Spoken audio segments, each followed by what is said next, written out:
The northern Israeli city of Safed woke up last week to a new reality.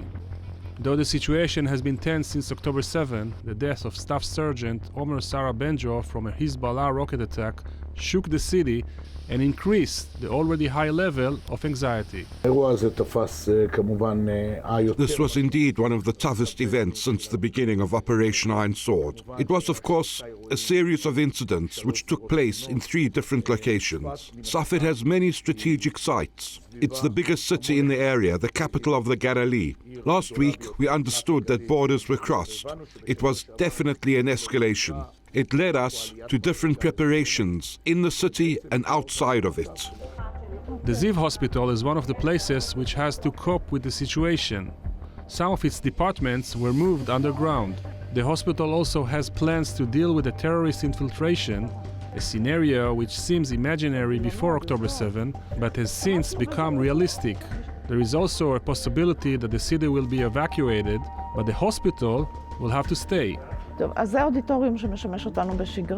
This is our auditorium, which we're using for events and gatherings in our normal routine. If there's an emergency, we can take the chairs out, and this room provides a space for 30 beds. We have oxygen lines here, so we can treat 30 patients in the surgery department. The director of Ziv Hospital says the hospital is well prepared for a rocket attack. In 2006, during the Second Lebanon War, it suffered direct hits. Yeah, unfortunately, we think that the coming war will be worse than 2006. 2006, Ziv was hit by a Hezbollah missile at some place here with the internal department. And we believe that the next war, we need to be more reinforced and more ready for more wounded and more option of missiles that can hit Ziv. You know, sometimes we are talking about what Israel is doing at the Gaza Strip, but here is very clear that Hezbollah is aiming to hit Ziv and to hit the hospitals as part of his regime. But not all Safed's residents feel safe. Some of them complain that the city, consisting of more than 35,000 residents, is not secure enough and not prepared to a massive rocket attack. The city is in deep freeze. We see the main street here is completely empty. We see that many parents have not sent their kids to school for 4 months because they don't have safe rooms and shelters.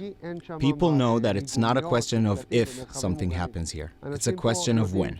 It is clear that there will be a battle here. It is clear that the situation here will not stay the same for a long time. And it is clear that the city is not ready for a war and for emergency. Safed is one of the most important cities for Jews and a center of Kabbalah wisdom. This is where the famous Isaac Luria, also known as the Sacred Ari, one of the most prominent scholars of Kabbalah, lived during the 16th century CE. Today, however, the tourism industry in the city has disappeared. The truth is that there have been really not too many people that are coming to Tzfat and visiting. At the same time, what we do is really mostly online. And we live in an online world that we are able to connect, that we are able to bring people to Tzfat, even though they're not physically in the location, but they can learn, they can connect.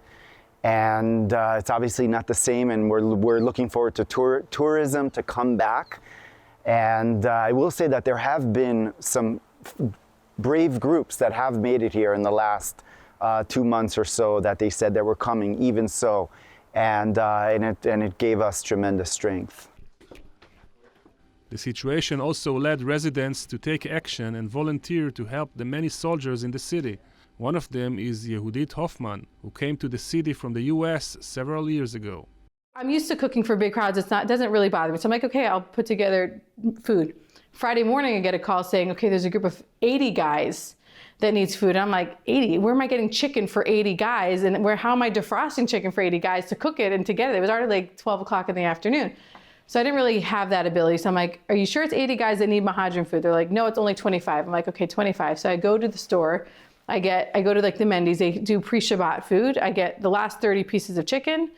And I made the rice, I made salads. I was able to do the other food. It was just the chicken. And I was like, I looked at it and I'm like, I just spent 800 shekels on 30 pieces of chicken. I'm like, that's outrageous. So I'm like, I'm not going to just send to the Mahaj, I want to send to the whole battalion. Yehudit and her husband Nathan, who works for the Jewish National Fund, say they are also using this time to grow as a family. We're 98% of the time on the same page with most things. Like, for example, today she wants to go visit some troops. She's like, do you think it's safe? I said, probably safe. And, you know, I'd say we're very laid back, but we also, you know, we want to obviously take care of our kids. And it's important Make sure they're safe. That they're safe. But in general, if Yehudis I'm thinks probably the more of the risk taker amongst the two of us. Probably. Definitely. But if my wife wants to leave, we'll leave. If we're gonna stay, I'm supportive. Obviously, unless they say to leave and my wife's like, no, we're staying, then maybe we'll have a little more of a conversation about it. Safed is the highest city in Israel, and during winter is a beautiful green spot and a tourist attraction.